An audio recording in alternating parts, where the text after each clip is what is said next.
Corona महामारी के बढ़ते प्रकोप के बाद अब देश और विश्व में जो सबसे अहम ज़रूरत महसूस होती है वो होती है स्वास्थ्य व्यवस्था को दुरुस्त करना। और आज विश्व होम्योपैथी दिवस है और इस दिन हम जानेंगे होम्योपैथी परिषद के सदस्य डॉक्टर अमीन फिरदौसी से कि होम्योपैथी का जो इलाज है वो कितना ज़रूरी है, कितना कारगर है भारत में, छत्तीसगढ़ में उसे किस तरह से अपनाने की ज़रूरत है और किस तरह की भ्रांतियाँ इसको लेकर के लोगों के बीच में हैं। डॉक्टर साहब, ईटीवी भारत में स्वागत है आपका। ये बताइए कि होम्योपैथी जो है ये किस तरह की पद्धति है और इसको कितना ज़रूरी है इसको आगे लागू करना? नमस्कार सादर। आपके चैनल के माध्यम से मैं राज्य के समस्त लोगों को होम्योपैथी दिवस की शुभकामनाएं देता हूं।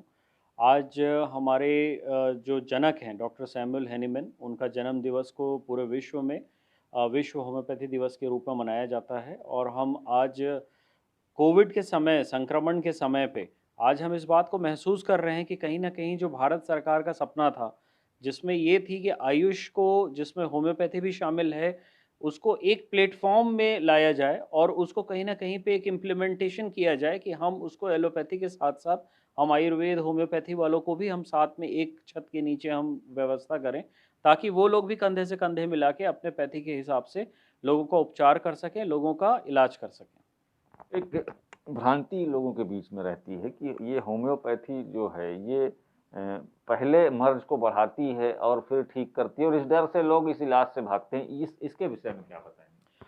देखिए, मैं आपको बताना चाहूँ कि 1973 में जब सेंट्रल काउंसिल ऑफ होम्योपैथी बनी, तब उस समय के बाद से हमारे पे यहाँ bachelor homeopathy medicine and surgery का कोर्स चल रहा है, जो कि बिल्कुल समानांतर है और उसके जो सब्जेक्ट्स हैं, वो लगभग सेम हैं जैसे हमारे एमबीबीएस के होते हैं। उसके बाद से जो छात्र निकल रहे हैं, वो पूर्ण रूप से प्रशिक्षित हैं और वो सारी चीज़ों को जान रहे हैं। वो पैथोलॉजी, फिजियोलॉजी, एनाटॉमी और बहुत से ऐसे सब्जेक्ट्स हैं, पीएसएम, सभी पे बहुत ज़्यादा दक्षता प्राप्त है और अब इस तरह की प्रॉब्लम्स नहीं आती है। अब जो भी मर्ज़ बढ़ने वाली जो बात होती है, ये लगभग मान के चलिए निराधार है, ठीक है? मरीज़ों का जो उपचार होता है वो पूर्ण रूप से सुरक्षित है और बहुत सेफ़ है। और मैं तो ये कहूँगा कि जो बुज़ुर्ग हैं, जो बच्चे हैं, जिनको एलोपैथी से बहुत ज़्यादा प्रॉब्लम्स होता है, गैस्ट्रिक रिएक्शंस होते हैं, उनको, एलर्जी के जो लोग हैं, उनको तत्काल होम्योपैथी की तरफ आना चाहिए। उसमें रिज़ल्ट्स आपको 100% सुरक्षित और बहुत सेफ़ है। आप चूंकि राज्य होम्योपैथी परिषद के सदस्य हैं, इस नाते क्या सलाह सरकार को देना चाहेंगे कि जो आज सरकारी अस्पताल हैं हमारे, वहाँ पे एलोपैथी की सुविधा है, दवाई है, डॉक्टर हैं, उसमें किस तरह से होम्योपैथी डॉक्टरों का उपयोग किया जा सकता है और क्या सुविधा लोगों को मिल सकती ये बहुत ही अच्छा सवाल आपने किया है। लगातार मैं माननीय हमारे जो स्वास्थ्य मंत्री श्री टी एस सिंहदेव जी के मार्गदर्शन में मैं काम कर रहा हूँ और मैं उनके द्वारा बताए हुए कई ऐसे प्रोग्राम्स हैं जिसको मैं लागू कराने की कोशिश में लगा हुआ हूँ। जल्दी ही हमें केंद्र से और राज्य से अनुमति अगर प्राप्त होगी, तो हम ये चाहते हैं कि हमारे जितने भी सीएचसीज़ हैं, हमारे एटलीस्ट जितने भी सीएचसीज़ हैं, सब जगह पे हमारे आयुर्वेद और होम्योपैथी के डॉक्टर्स जो हैं, उन लोगों को मिले। आयुर्वेद के डॉक्टरों को तो मिला हुआ है, लेकिन होम्योपैथी के डॉक्टरों को अभी भी मिला हुआ नहीं है। एक छत के नीचे मिले, पीएचसी स्तर पे भी उनका चयन हो, ज़्यादा से ज़्यादा संख्या में वैकेंसीज़ निकलें। जैसे छत्तीसगढ़ में अभी वैकेंसीज़ काफ़ी कम निकली हुई हैं। पिछले 20 साल में पिछली सरकारों ने काफ़ी काम किया आयुष के लिए, लेकिन सिर्फ़ आयुर्वेद के लिए थोड़ा फ़ोकस था। होम्योपैथी के लिए काम करना बाकी है। आज भी हमारे छत्तीसगढ़ राज्य में लगभग हमारे पास 5-6 हज़ार रजिस्टर्ड होम्योपैथिक डॉक्टर्स हैं, लेकिन एक भी हमारे पास 100 बिस्तर का अस्पताल नहीं है, एक भी हमारे पास शासकीय होम्योपैथिक चिकित्सालय नहीं है।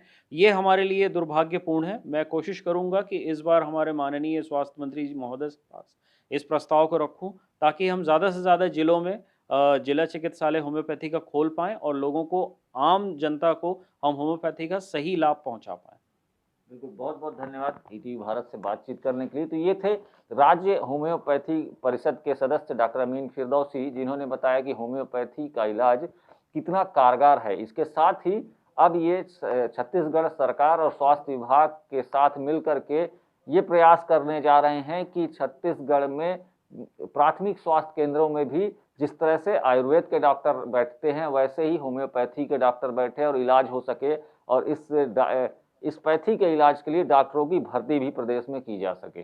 देश दीपक गुप्ता, ईटीवी भारत, सरगुजा।